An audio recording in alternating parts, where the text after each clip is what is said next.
యాదాద్రి అయ్యవార్లు అందరూ కూడా నిర్ణయించి చేపట్టినరో ఆ పుణ్య ప్రదక్షిణలో పాల్గొనడం నా అదృష్టంగా నేను భావిస్తూ ఉన్నాను.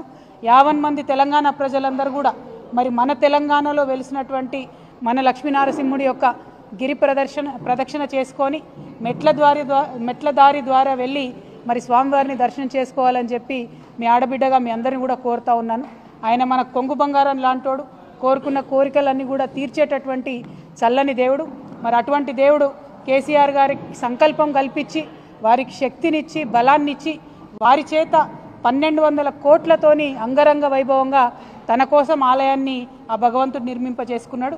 మరి ఆ యొక్క ఘనత కేసీఆర్ గారి హయాంలో జరగడం, వారి కింద మేమందరం కూడా ఉండి పనిచేయడం నిజంగా బీఆర్ఎస్ పార్టీ కార్యకర్తలకు నాయకులకు అందరికీ కూడా మా అదృష్టంగా నేను భావిస్తూ ఉన్నాను. మరి యాదాద్రిలో గుట్ట కింద కూడా చాలా పనులు పెండింగ్ ఉన్నాయి. ఆ పనులన్నీ కూడా ఇప్పుడున్నటువంటి ప్రభుత్వం యథాతథంగా కొనసాగించాలని, యాదాద్రి యొక్క వైభవాన్ని కాపాడడానికి అన్ని రకాలుగా ప్రయత్నం చేయాలని చెప్పి కూడా ఈ సందర్భంగా మేము డిమాండ్ చేస్తూ ఉన్నాం. అదేవిధంగా ఉమ్మడి నల్గొండ జిల్లా అంటే ఉద్యమాల కిల్లాగా పేరున్నటువంటి జిల్లా. తెలంగాణ ఉద్యమంలోనైతేనేమిటి, అంతకుముందు సాయుధ రైతాంగ పోరాటంలోనైతేనేంటి అద్భుతంగా తెలంగాణ ప్రజల యొక్క స్ఫూర్తిని యావత్ ప్రపంచానికి పరిచయం చేసినటువంటి జిల్లా ఉమ్మడి నల్గొండ జిల్లా. మరి ఆ ఉమ్మడి నల్గొండ జిల్లా అభివృద్ధి అనేటటువంటిది తెలంగాణ ఉద్యమం అప్పటి నుంచి కూడా మనందరికీ ఉన్నటువంటి కళ.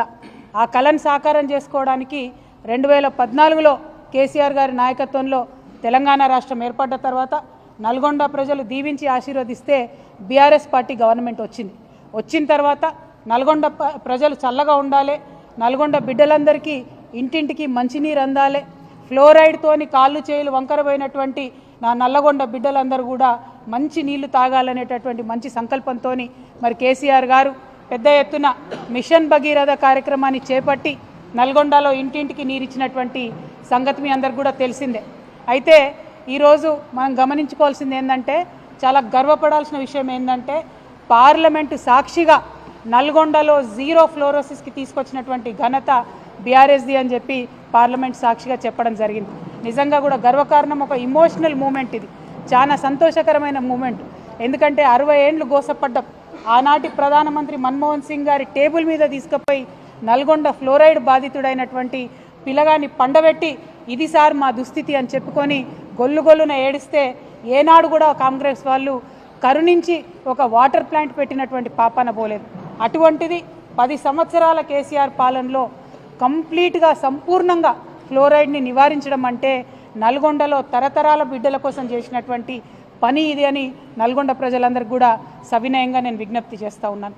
మరి వాళ్ళు అదే ఫ్లోరైడ్ ఉన్నటువంటి ప్రాంతం మూసీని ప్రక్షాళన చేసుకోవాలని చెప్పి ఇంకొక కళ మనకుండే. మరి నిజంగా మూసీ మురికెట్లయిందండి, మూసీకి మకిలు ఎట్లా పట్టింది, మూసీలోకి ఇండస్ట్రియల్ వ్యర్థాలు వస్తుంటే వింత తమాషా చూసుకుంటూ 60 ఏళ్ళు కూర్చున్నటువంటి వాళ్ళెవరు, ఆ పార్టీలు ఎవరు అన్నది కూడా నల్గొండ ప్రజానికం అంతా కూడా దయచేసి గుండెల మీద ఒకసారి చేసుకొని ఆలోచన చేయాలి. తెలంగాణ లేదప్పుడు, ఉమ్మడి ఆంధ్రప్రదేశ్ ఉన్నప్పుడు మనదేం నడవలే, మనదేం సాగలే, సెక్రటేరియట్లో మన వాళ్ళు ఎవరు లేరు. మూసీని ఎట్లా ప్రక్షాళన చేసుకోవాలంటే దాని మీద అధికారం మనకు లేకుండే. ఉద్యమం కోసం పిడికిలెత్తి పోరాటం చేసినన్ని రోజులు కూడా మనం అనుకున్నాం, ఏంది మూసీని మంచిగా చేసుకుంటాం, మూసీని గోదావరిని అనుసంధానం చేసుకుంటాం, మూసీలో గోదావరి నీళ్లు పంపు చేసి కంప్లీట్గా మూసీ పరివాహక ప్రాంతం అంతా కూడా బంగారు పంటలు పండేలాగా చేసుకుంటాం అనుకున్నాం. ఫ్లోరైడ్తోని భూమి కూడా మొత్తం సారం కోల్పోయింది, భూమిలో పండేటటువంటి పంటలు కూడా విషతుల్యమైనాయంటే కేసీఆర్ గారు కన్నకల, ఎంతోమంది తెలంగాణ వీరులు కన్నకల ఏంటంటే మూసీ నదిని ప్రక్షాళన చేసుకుంటామని అనుకున్నాం. మనం దానికోసం ప్రాజెక్టులు పెట్టుకున్నాం, దానికోసం ఒక 31 ఎస్టీపీలు కట్టినాం. అంటే వచ్చే నీళ్లను శుద్ధి చేసేటటువంటి 31 కేంద్రాలను కేసీఆర్ గారి హయాంలోనే ట్రీట్మెంట్ ప్లాంట్ను నిర్మాణం చేయడం జరిగింది. ఆ తర్వాత మూసీని గోదావరిని కలపాలి, మూసీని గోదావరిని కలపడానికి మనకు కొండపోచమ్మ నుంచి అయితే దగ్గర అవుతుంది, దానికోసం ఒక 1600-1700 కోట్ల రూపాయలు అయితే సరిపోతుందని చెప్పి మనం ప్రాజెక్టులు పెట్టుకోవడం జరిగింది. అంటే మూసీలో 2 ఉన్నాయి అంశాలు, ఒకటి మూసీ ప్రక్షాళన, ఇంకొకటి మూసీ పునరుజ్జీవనం. ఈ 2 కూడా కేసీఆర్ గారి హయాంలో అత్యంత తక్కువ ఖర్చుతోని శాశ్వతంగా పరిష్కారం అయ్యేటటువంటి విధంగా మనం ఆల్రెడీ ప్రణాళికలు చేసి పెట్టినాం.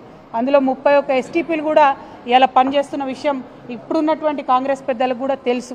వాళ్ళ అధికారంలోకి వచ్చినాక ఏం చేసిండ్రు, కేసీఆర్ గారు పెట్టిన 3 ఎస్టీపీలనే ఇప్పుడు మళ్ళీ వాళ్ళు ప్రారంభించి కొత్తగా ఏదో సాధించినట్టు జబ్బలు జరుచుకుంటున్నటువంటి పరిస్థితి మనకు కనబడతా ఉన్నది.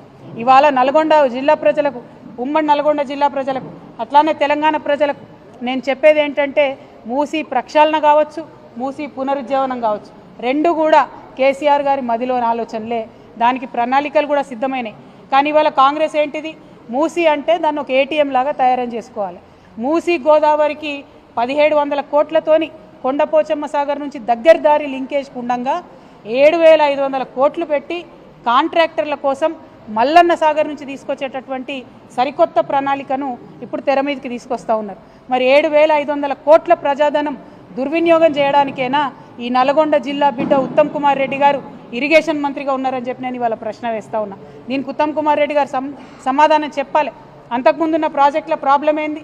1700 కోట్లతోని కొండపోచమ్మ సాగరు మూసి అనుసంధానం చేసేటటువంటి ఆస్కారం ఉన్నప్పుడు కొత్త ప్రాజెక్టు 7500 కోట్లతోని ప్రజాధనం దుర్వినియోగం చేయాల్సిన అవసరం ఏముందని మేము ప్రశ్నిస్తూ ఉన్నాం. అదేవిధంగా మరి మూసీ ప్రక్షాళన అంటే ఏంటిది? మూసీలో ఉన్న మురికి నీళ్ళు ప్రక్షాళన చేయాలి. కానీ కాంగ్రెస్ పార్టీ వారి దృష్టిలో మూసీ పరివాహక ప్రాంతంలో ఉన్న పేద ప్రజల ఇండ్లను ప్రక్షాళన చేసే కార్యక్రమం వాళ్ళు మొదలుపెట్టింది. ఆ పేద ప్రజల ఇంటి మీద పడి బుల్డోజర్లతో కొడుతున్నటువంటి పరిస్థితి. మరి ఆనాడే మేము ఆలోచన చేసినాం, మూసీ రివర్ డెవలప్మెంట్ కోసం ఒక బోర్డు పెట్టినాం. దానికి సుధీర్ రెడ్డి గారు చైర్మన్గా కూడా ఉన్నారు. నాకు తెలిసి 20,000 కోట్ల లోపలనే దానికోసం ప్రణాళికలు కూడా సిద్ధం చేసి మొత్తం కూడా ప్రక్షాళన చేయాలనుకున్నాం. కానీ ఇవాళ ముఖ్యమంత్రి గారు ఏమంటారు? ఒకసారి 50,000 కోట్లు అంటాడు, ఒకసారి 1,00,000 కోట్లు అంటాడు, ఒకసారి 1,50,000 కోట్లు అంటాడు. మరి ఎందుకోసం అన్ని కోట్లు? అందులో రియల్ ఎస్టేట్ ప్రాజెక్ట్ ఏందో, దానికి వరల్డ్ బ్యాంక్ నుంచి రుణాలు ఎందుకో ఇవాళ ఒక్కసారి నల్గొండ జిల్లా ప్రజలు దయచేసి ఆలోచన చేయాలి. మూసీ పేరుతోని మన రాష్ట్రాన్ని మళ్ళా ఏటీఎంగా మార్చి మూసీలో వచ్చినటువంటి మనీని ఢిల్లీకి పంపే ఆలోచన తప్పితే ఇంకోటి ముఖ్యమంత్రి గారికి లేదు. దీన్ని నల్గొండ జిల్లా ప్రజలు దయచేసి అర్థం చేసుకోవాలని కోరుతా ఉన్నాను. మూసీ పేరుతో ఇక్కడ వచ్చి ప్రారంభోత్సవం చేస్తామని చెప్పి అడ్డగోలు మాటలు ముఖ్యమంత్రి గారు మాట్లాడారు. వారు మాట్లాడిన మాటలు నల్గొండ జిల్లా ప్రజలందరూ కూడా విన్నారు. మరి వారి భాషలోనే వారికి ఖచ్చితంగా ఇవాళ మాటల పరంగా బీఆర్ఎస్ పార్టీ జవాబు చెప్తుంది. చెప్పకుండా ఏం ఊరుకోం. మీలాగా 2-3 రౌడీ ముక్కలు నేసుకొని ఆఫీసుల మీద దాడి చేసేటటువంటి దరిద్రపు సంస్కృతి మాది కాదు. మాది మాటలతోని, విఘ్నతతోని, సిన్సియారిటీతోని, ప్రజల దగ్గర పనిచేసే కమిట్మెంట్తోని ప్రజల మనసులు గెలుచుకునేటటువంటి పాలసీ ఫిలాసఫీ బీఆర్ఎస్ పార్టీది. మీరేదో దాడి చేస్తాం, ఆఫీసుల మీదకి వస్తాం, ఇండ్ల మీదకి వస్తామంటే భయపడేటోళ్ళు ఎవరు లేదు. మాది 60 లక్షల సైన్యం ఉన్నటువంటి బీఆర్ఎస్ పార్టీ కుటుంబం మాది. మా 60 లక్షల మంది తలుసుకుంటే మీరు ఒక్క అడుగు కూడా తెలంగాణలో కదిలేటటువంటి పరిస్థితి ఉండదు. ఖబర్దార్ కాంగ్రెస్ నాయకులారా, మళ్ళొక్కసారి ఎక్కడ బీఆర్ఎస్ పార్టీ ఆఫీస్ వైపు కన్నెత్తి చూసినా కూడా బీఆర్ఎస్ పార్టీ సైనికులు ఎవరు కూడా ఊరుకోరని చెప్పి ఈ సందర్భంగా మీకు తెలియజేస్తూ ఉన్నాను. మరి మన నల్గొండ జిల్లా ప్రజలందరికీ తెలిసిందే, ఆనాడు ఉద్యమంలో అంతకన్నా ముందు కూడా మనం అనుకున్నాం, నల్గొండ కేంద్రంగా పాలన జరిగితే మరి దూర ప్రాంతాల నుంచి నల్గొండకి కలెక్టర్ దగ్గరికి వస్తే 2-3 రోజులు నల్గొండ పట్టణంలో ఉండి పని చేసుకొని పోవాల్సినటువంటి పరిస్థితి ఉండే. కానీ దాన్ని నిర్మూలించాలని, ప్రజల వద్దకే పాలన వెళ్ళాలని చెప్పి నల్గొండ నుంచి మళ్ళీ కొత్తగా జిల్లాలను ఏర్పాటు చేసుకున్నాం. జిల్లాల ఏర్పాటుతో ఊరుకోలేదు. ఏర్పాటు చేసిన జిల్లాలలో 3 ప్రభుత్వ మెడికల్ కళాశాలలు మనం తీసుకొచ్చినాం. ఇవాళ ఇక్కడ కోమటిరెడ్డి గారు ఉన్నారు మంత్రిగా, ఉత్తమ్ కుమార్ రెడ్డి గారు ఉన్నారు. వారిద్దరు నేను ప్రశ్నిస్తూ ఉన్నా, 60 ఏండ్ల మీ పాలనలో కనీసం ఒక్కటంటే ఒక మెడికల్ కాలేజు మీరు తీసుకురాగలిగినరా? నల్గొండ జిల్లా ప్రజల దగ్గరికి పరిపాలన తీసుకురావాలనేటటువంటి సోయి మీకున్నదా? ఆనాడు కేసీఆర్ గారు కలెక్టరేట్ ఓపెనింగ్కి పిలిస్తే కోమటిరెడ్డి గారు కూడా వచ్చి కేసీఆర్ గారి పక్కన కూర్చొని మరి ఇంత అద్భుతమైన కలెక్టరేట్ కట్టిండ్రు, ఇటువంటి కలెక్టరేట్లు వేరే రాష్ట్రాలలో సెక్రటేరియట్ల కన్నా పెద్దగా ఉన్నాయని చెప్పి పొగిడినటువంటి వ్యక్తి కోమటిరెడ్డి వెంకటరెడ్డి గారు. మరి ఇవాళ వారు ఏం మాట్లాడుతున్నారో దయచేసి నల్గొండ జిల్లా ప్రజలు, తెలంగాణ ప్రజలు గమనించాలి. ఓడ దాటే వరకు ఒక రకంగా, ఏదో ఒడ్డు దాటినాక ఇంకొక రకంగా అన్నట్టు కాంగ్రెస్ పార్టీ వాళ్ళు మాట్లాడుతూ ఉన్నారు. దీన్ని, ఈ వైఖరిని ప్రజలు అర్థం చేసుకోవాలని చెప్పి నేను కోరుతా ఉన్నాను. మరి ఉమ్మడి నల్గొండ జిల్లాలో 12 నియోజకవర్గాలు ఉంటే ఆ 12 నియోజకవర్గాలకు కూడా కలిపి మనం 36,000 కోట్లను 10 సంవత్సరాలలో బీఆర్ఎస్ ప్రభుత్వంలో 36,000 కోట్లను అభివృద్ధి కోసం మనం స్పెండ్ చేయడం జరిగింది. అదేవిధంగా సంక్షేమం కోసం, అంటే అది పెన్షన్ కావచ్చు, కళ్యాణ లక్ష్మి కావచ్చు, రైతు బంధు కావచ్చు, రైతు బీమా కావచ్చు, ఈ కార్యక్రమాలకు అన్నీ కూడా కలుపుకొని మనము 42,000 కోట్ల రూపాయలను నల్గొండ ప్రజలకు ఇవ్వడం జరిగింది. మా పాలన ఎట్లుండే అంటే ప్రభుత్వంకి వచ్చినటువంటి ఆదాయం అంతా కూడా పేద ఇంటి బిడ్డకు అక్కడికి రావాలనేటటువంటి ఆలోచన మాకుండే. ఇవాళ ఏం జరుగుతున్నది? నిన్న 21వ తారీఖు నుంచి 24వ తారీఖు వరకు గ్రామాన సభలు పెడతా ఉన్నారు, గ్రామ సభలు పెడతా ఉన్నారు. ఎందుకోసం గ్రామ సభలు? రేషన్ కార్డులు, రైతు భరోసాలు, అట్లానే ఇందిరమ్మ ఇండ్లు, ఈ పథకాలన్నీ కూలీలకు ఇస్తామన్న డబ్బులు ఇవన్నీ కూడా ఇస్తామని చెప్పి గ్రామ సభలు పెడతా ఉన్నారు. ఇవాళ ఒక్క మాట నేను కాంగ్రెస్ ప్రభుత్వాన్ని సూటిగా ప్రశ్నిస్తూ ఉన్నా, దయచేసి ప్రజలు ఆలోచన చేయాలి. అధికారంలోకి రాగానే ఏం చేసిండ్రు? అప్లికేషన్లు పెట్టుకోండి, మేము ఇచ్చేస్తాం మీకు పథకాలన్నీ అని చెప్పిండ్రు. అంటే ఒకసారి అప్లికేషన్ పెడితే మళ్ళీ ఎంపీ ఎలక్షన్ల ముందు మళ్ళీ ఏమన్నారు? లేదు అభయహస్తం అప్లికేషన్లు పెట్టండి అన్నారు. మళ్ళీ ఒకసారి లైన్లలో నిలబడి అప్లికేషన్లు పెట్టాం. ఎంపీ ఎలక్షన్లు అయిపోయాక ఏమన్నారు? మేము కులగణన చేస్తున్నాం, మీ దగ్గరికి వచ్చే మేము తెలుసుకుంటాం విషయాలు అన్నారు. మూడోసారి కూడా కులగణన పేరు మీద ఇంకో 3 నెలలు టైంపాస్ చేసిండ్రు. మరి మూడు సార్ల ప్రజలు ఇచ్చినటువంటి అప్లికేషన్లు మీ దగ్గర ఉండంగా, ఆల్రెడీ మీ సేవలో పెండింగ్ ఉన్న లక్షలాది అప్లికేషన్లు ఉండంగా మళ్ళా గ్రామ సభలు పెట్టి కొత్తగా మీరు ఏం సాధిస్తూ ఉన్నారు? ఓకే, గ్రామ సభలు పెడతా ఉన్నారు. పెట్టినప్పుడు ముందే కోతలు పెట్టినటువంటి లిస్టు గ్రామాలకు ఎట్లొస్తున్నది? మీరు గ్రామంలోంచి తీసుకొని లిస్టుని పైకి పంపుతారా, లేకపోతే పైన ఏసీ ఆఫీసులల్లో కంప్యూటర్ ముంగట తయారు చేసిన లిస్టును గ్రామాలకు పంపుతున్నారా అన్నది ప్రజలకు స్పష్టత ఇవ్వాలి. ఎందుకోసం ఈ మాట చెప్తా ఉన్నా అంటే, ఇవాళ మన రాష్ట్రం మొత్తం చూసుకుంటే 50 లక్షల జాబ్ కార్డులు ఉన్నాయి. అంటే దాదాపు 1 కోటి మందికి పైగా కూలీలు ఉంటారు, ఎన్ఆర్ఈజీఎస్ కూలీకి పనికి పోయే వాళ్ళు ఉంటారు. ఇవాళ 1 కోటి మందిలో ఇప్పుడున్న ప్రభుత్వం సెక్రటేరియట్లో కూర్చొని కోతలు పెడితే 10 లక్షల మందికి కూడా సంవత్సరానికి 12,000 ఇచ్చేటటువంటి పరిస్థితి కనబడతలేదు. అంటే ప్రతి ఒక్కటి కోతలు పెట్టి ఏదో తూతూ మంత్రంగా మీద ఇచ్చినామా అంటే ఇచ్చినట్టు చేస్తున్నారు. దీనికి బెస్ట్ ఎగ్జాంపుల్ నల్గొండ జిల్లా ప్రజలకు అర్థమవుతుంది.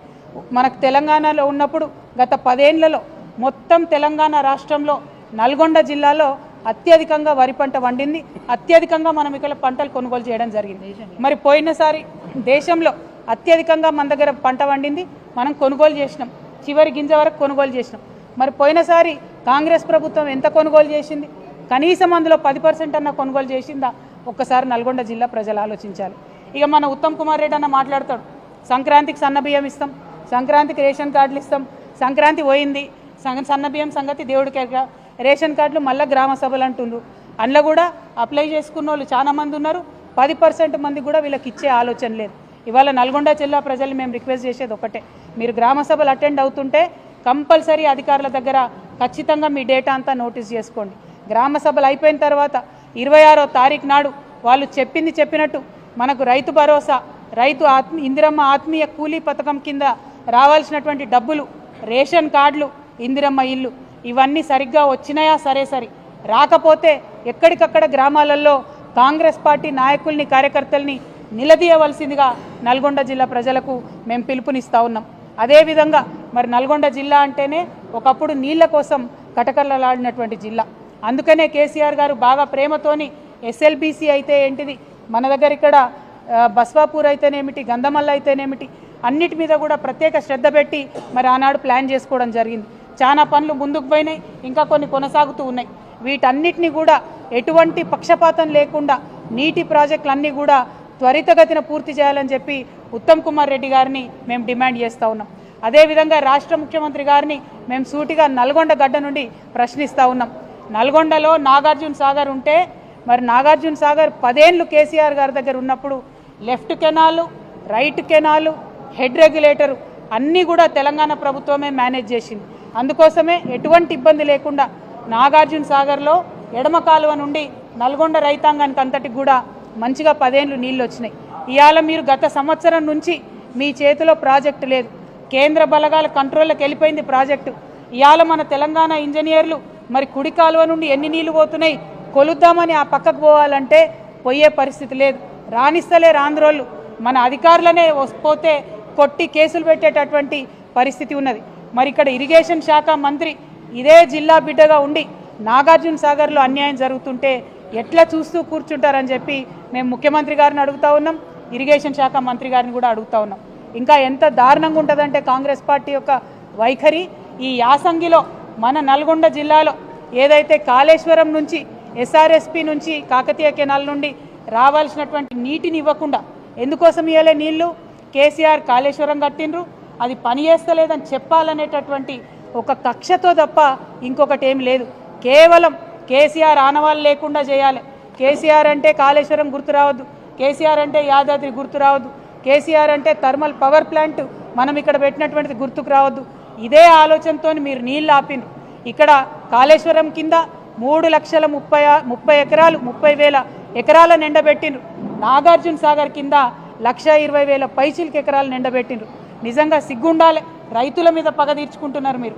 కేసీఆర్ గారిని ఏమి చేయలేక, బీఆర్ఎస్ పార్టీని రాజకీయంగా ఎదుర్కోలేక నల్గొండ రైతాంగం మీద కోపం చూపిస్తున్నటువంటి కాంగ్రెస్ పార్టీ వైఖరిని ఖండిస్తూ ఉన్నాం. ఈసారి అట్లా చేయొద్దు. కాళేశ్వరం నుంచి వాటర్ లిఫ్ట్ చేయాలి. ఎస్ఆర్ఎస్పీ నుండి కాకతీయ కెనాల్ నుండి టేల్ ఎండ్ వరకు వచ్చేటటువంటి వాటర్ ఖచ్చితంగా ఇవ్వాలని చెప్పి మేము డిమాండ్ చేస్తూ ఉన్నాం. తక్షణమే నాగార్జున సాగర్ ప్రాజెక్ట్ని మన కంట్రోల్లోకి తీసుకోవాలి.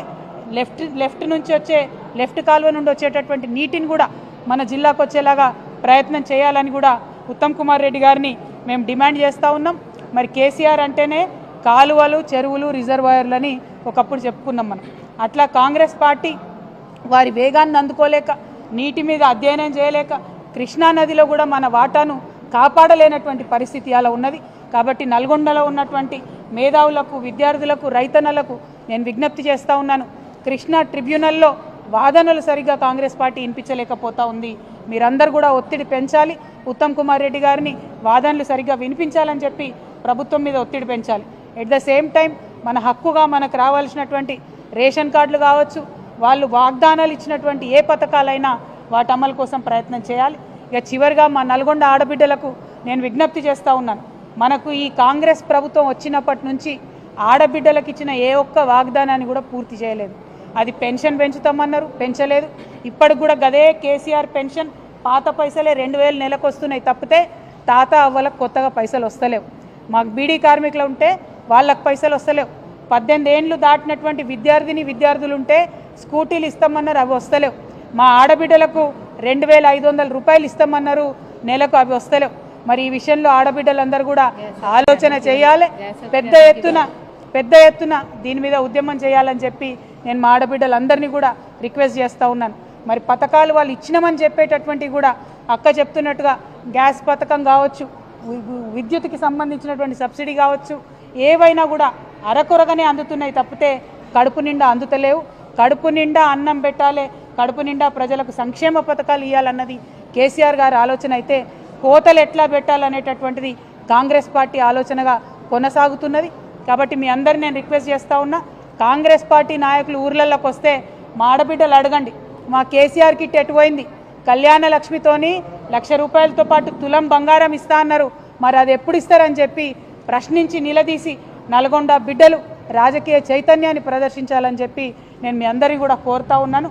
మరి చెప్పుకుంటూ పోతే అనేకం ఉన్నాయి. 10 ఏళ్ల కాలంలో ప్రజల్ని కన్న బిడ్డలుగా చూసుకున్నటువంటి పార్టీ బీఆర్ఎస్ పార్టీ, ప్రజలను ఓటు బ్యాంక్గా వాడుకుంటున్నటువంటి పార్టీ కాంగ్రెస్ పార్టీ.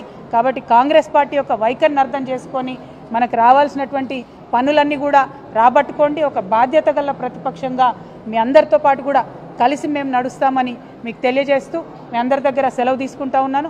ఆ లక్ష్మీ నరసింహస్వామి దయ వల్ల ఉమ్మడి నల్గొండ జిల్లా ప్రజలందరూ కూడా బాగుండాలని చెప్పి మరొకసారి ప్రార్థన చేస్తూ ఉన్నాను. Thank you. జై తెలంగాణ, జై కేసీఆర్.